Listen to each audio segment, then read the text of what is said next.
Hi, I'm Howard Choi, and this is my review of the Nokia N86 8 megapixel. From the name, you probably guessed that the N86 is one better than the N85, and it is.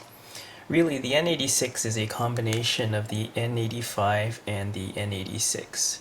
It has their dual sliding design, and you get the N85's OLED display. You get the N96's kickstand, and you also get some built-in memory like the N96. In this case, you get 8 gigabytes. You also get a processor that's about 10% faster than the N85 or the N86, and the camera has been increased from 5 megapixels to 8 megapixels. Design-wise, it has Nokia's new design language. Basically, it looks kind of N97-ish. You get the black finish at the back, chrome around the edges, and sort of like this grayish color in front. Compared to the N85 and even the N97, the N86 feels more solid. Compared to the N86, the N85 feels kind of plasticky, whereas the N97, it feels better but not as nice as this one.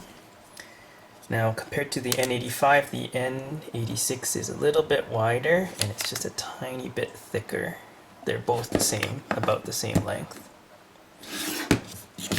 Let's check it out. Micro USB for charging and syncing, 3.5mm headphone jack. You can also use it for TV out, although Nokia does not give you a TV out cable in the box. Power button. This is a slide switch to turn the keys on and off. Volume button, also used for zooming for the camera. Shutter button, and these are stereo speakers. They're very loud and they sound much better than most phones. On the back we have a 8 megapixel autofocus camera with a dual LED flash. The OLED display, it looks really nice. It's not apparent at first, but the N86 has really nice black levels. Let me give you a demo.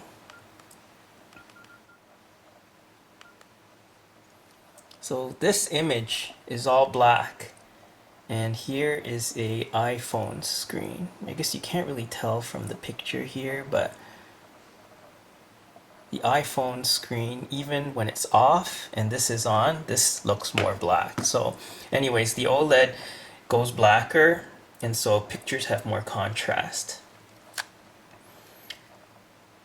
Now, while the display looks really nice, the resolution is only 320 by 240, which is basically the lowest out of all smartphones. So it's kind of a cruel joke that they give you this 8 megapixel camera and they give you a screen with a 320 by 240 resolution.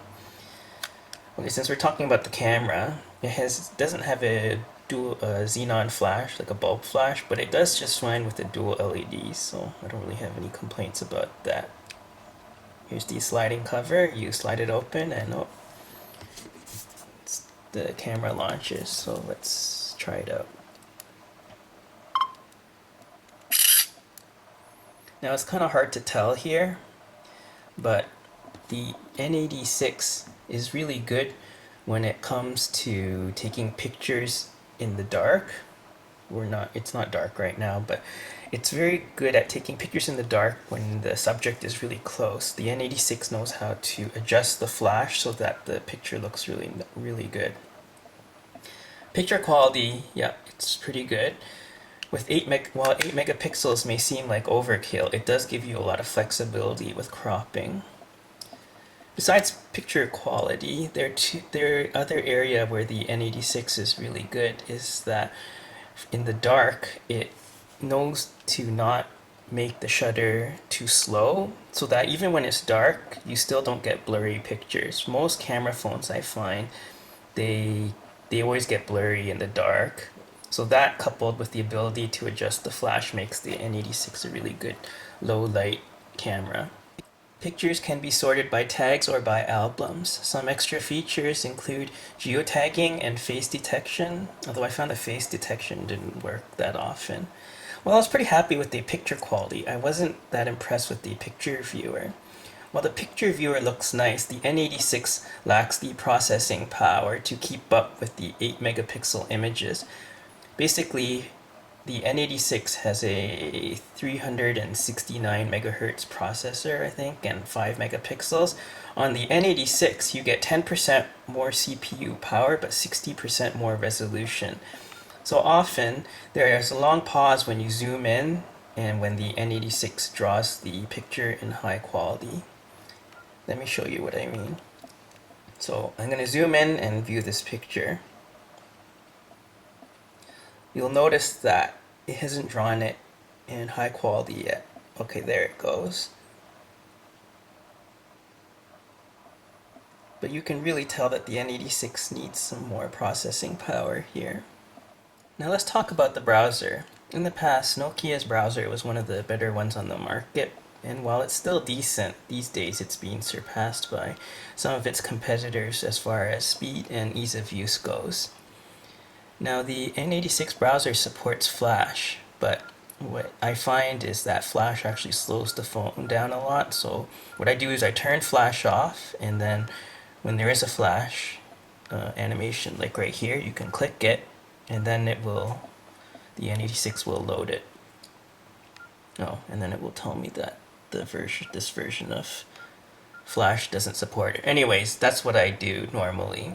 Now I'm really into tabbed browsing, and the N86 does support tabbed browsing, but there's no easy way to open up new browser tabs. You basically have to sort of trick the N86 into doing it, and so that really stinks for me.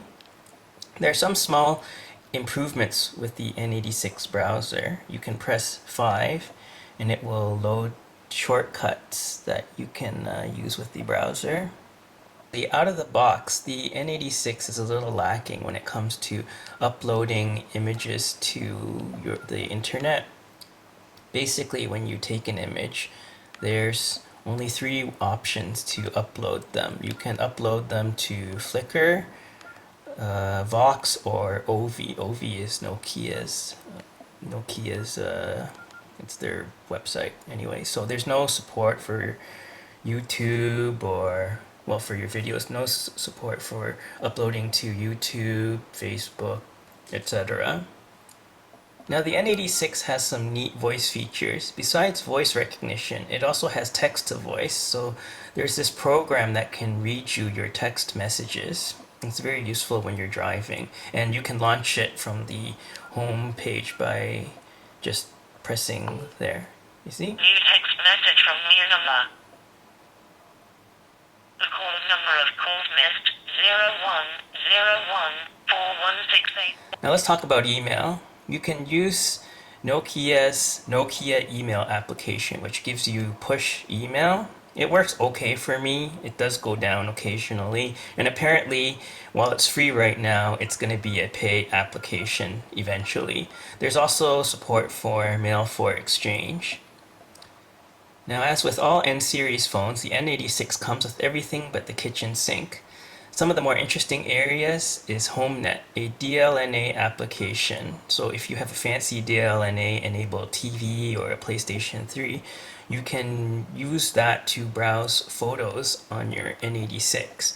And one interesting feature is that you can look at a photo here and then actually send it to the DLNA-enabled TV. So it's useful when you have family over. You also have the ability to edit Office documents, and there's a converter, stuff like that. It can get kind of confusing at times because there's so many applications. Like most HSPA smartphones, the N86's battery life is nothing to write home about. I'd say you get a day to day and a half with moderate to heavy usage. In the end, the N86 needs more processing power and a higher resolution display to keep up with its 8 megapixel camera. While the N86's form factor doesn't get much attention these days, I personally like it. I don't mind it at all. Anyways, you get lots of features, but to me the reason why I'd use the N86 is because of the camera and its excellent display. So I'm Howard Chui, and that's my review of the Nokia N86. Thanks for watching.